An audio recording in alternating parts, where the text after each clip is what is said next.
Amis poissons, ravi de vous retrouver pour vos énergies pour ce mois de mars 2025. Alors, j'ai été chercher une carte pour savoir comment vous alliez vous sentir déjà émotionnellement sur ce mois de mars. J'ai eu brisé. C'est pas la plus belle carte émotionnelle qu'on puisse trouver. Alors, est-ce que c'est sentimental? Est-ce que c'est globalement dans votre vie? Est-ce que c'est une personne, voilà, dans le cadre de votre travail ou familial ou autre qui vous a fait du mal, qui vous a brisé? Ou est-ce que tout simplement vous vous sentez un peu broyé physiquement ou psychologiquement? Vous adaptez évidemment à votre situation. Ça reste des énergies générales. Et voilà, un poisson n'est pas un autre, ça ne peut pas parler à tout le monde, d'autant qu'il y a l'ascendant, le signe lunaire, le thème général, donc bon, voilà. Allez, on va aller voir déjà du côté des énergies générales, c'est parti.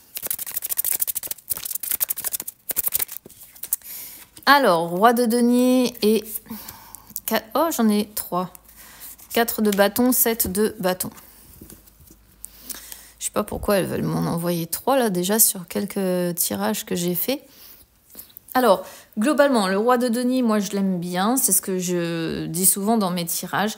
Parce que, alors, même s'il est un petit peu routinier, c'est quelqu'un qui est sécurisant. C'est quelqu'un qui est compétent. C'est quelqu'un qui sait gérer sa réussite matérielle et financière. C'est quelqu'un de loyal. C'est quelqu'un de généreux. C'est quelqu'un qui sait gérer aussi tout ce qui est... le côté matériel et financier, d'accord?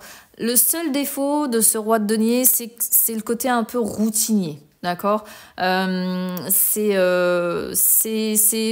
souvent un personnage d'ailleurs qui a besoin de changement parce que c'est trop routinier dans sa vie. D'autant qu'on a le 4 de bâton, et le 4 de bâton représente vraiment le foyer, en fait, hein, les fondations qu'on a construites, sa vie familiale. Donc il peut y avoir un petit peu de routine présente en fait sur ce mois de mars. Alors, que vous soyez en couple ou non, hein, la vie familiale, c'est pas uniquement avec un partenaire, d'accord? Ça peut être avec vos parents, ça peut être, si vous vivez seul, votre environnement familial, d'accord? Après, si vous vivez seul, ici, le 4 de bâton peut vraiment montrer que votre foyer, votre chez vous, ça peut être aussi un refuge contre les turbulences, que ce soit les turbulences de la vie quotidienne ou les turbulences des personnes autour de vous. D'autant qu'on a ce 7 de bâton. Et que le 7 de bâton, ça représente la lutte. Ça représente la compétition aussi, ça représente des difficultés. Ça montre qu'on est sur la défensive, ça peut montrer des conflits qu'on a avec certaines personnes, des provocations qu'on va faire continuellement à votre rencontre. Alors, est-ce que c'est pas ces provocations qui peuvent vous briser parce que vous êtes un signe d'eau, hein, donc vous êtes un signe sensible?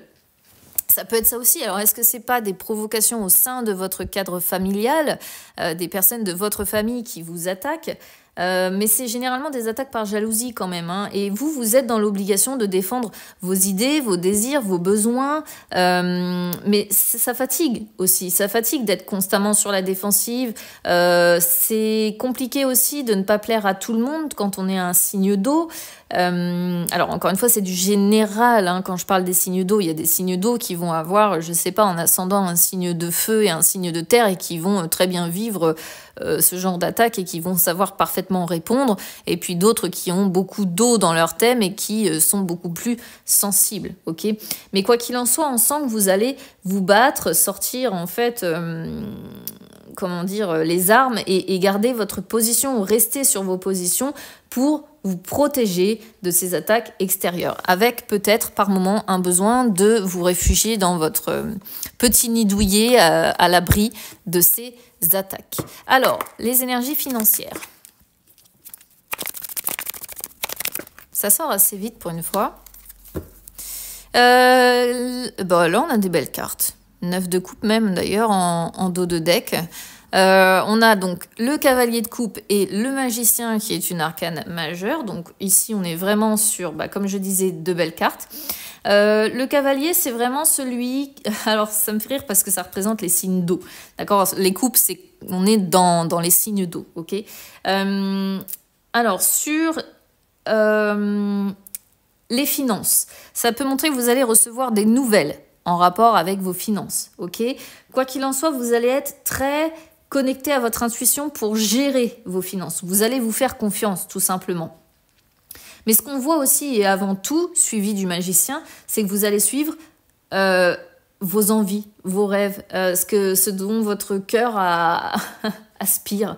Je vais dire ça comme ça. Vous allez mettre en place des actions qui impliquent les finances, hein, donc certainement des dépenses, mais c'est, comment dire, vous allez tout créer à partir même de rien. C'est-à-dire que même si vous n'êtes pas très très riche, vous êtes motivé et concentré pour réussir à mettre suffisamment de côté pour comment dire, aboutir à ce désir de faire quelque chose de nouveau, aboutir. Vous avez le potentiel pour croquer la vie à pleines dents, aboutir à ce commencement, à ce début de création. Je sais pas, c'est comme si vous aviez un projet en fait en cours, tout simplement, une idée, quelque chose qui part vraiment de votre cœur ici. En tout cas, la situation financière va changer en positif. Même si c'est pas forcément des cartes qui indiquent, comment dire, une énorme richesse, d'accord, c'est vraiment, voilà, on peut créer les choses à partir de rien, on peut réaliser ses désirs, ses souhaits, etc. à partir de quasiment rien. Et on arrive à aller de l'avant et on arrive à manifester ses rêves, ses désirs.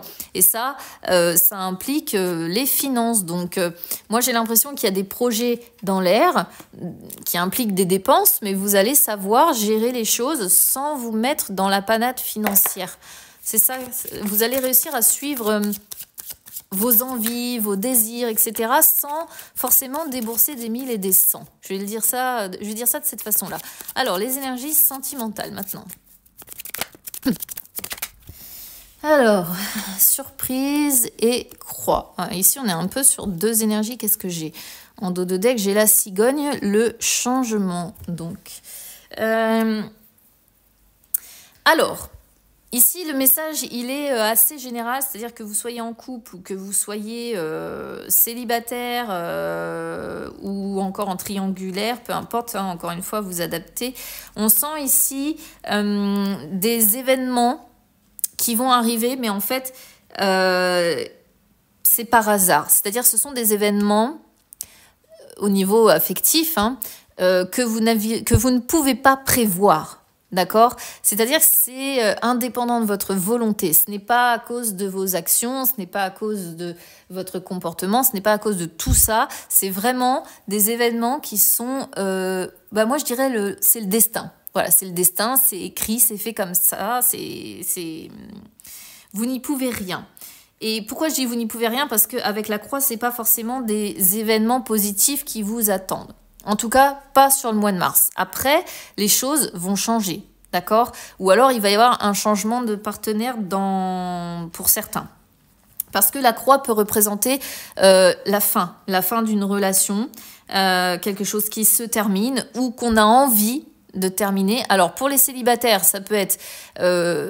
ça peut montrer qu'il y a une relation qui s'est arrêtée subitement, soudainement. Vous n'étiez pas préparé à ce que ça s'arrête aussi vite. Et donc, évidemment, ça montre la fin de cette relation qui est encore très présente, mais vous avancez progressivement vers le changement. Si vous êtes en couple, ça peut montrer qu'il y a quand même l'envie de mettre fin ou alors une relation qui va s'arrêter aussi vite qu'elle a commencé, je ne sais pas. Parce que la cigogne peut aussi montrer le changement de partenaire. Donc c'est comme s'il y avait la fin d'une relation pour le commencement d'une autre relation aussi vite. Comme si une personne arrivait par surprise dans votre vie. Alors c'est quelque chose qui parlera pas à tout le monde. Mais voilà, c'est comme s'il y avait une personne qui arrivait subitement dans votre vie et que vous mettiez fin à une relation pour en commencer une aussitôt. Pour changer de partenaire aussitôt. Alors ça peut être vous, mais ça peut être la personne aussi en face de vous. C'est pour ça que je vous dis d'adapter à votre situation. C'est peut-être ce qui va vous briser. Hein. C'est peut-être aussi ça, le côté, voilà, cette personne me quitte, refait sa vie, et moi je reste. Donc voilà, vous adaptez encore une fois à votre situation. Quoi qu'il en soit, je vous embrasse bien fort, amis poissons, et on se retrouve très vite. À bientôt.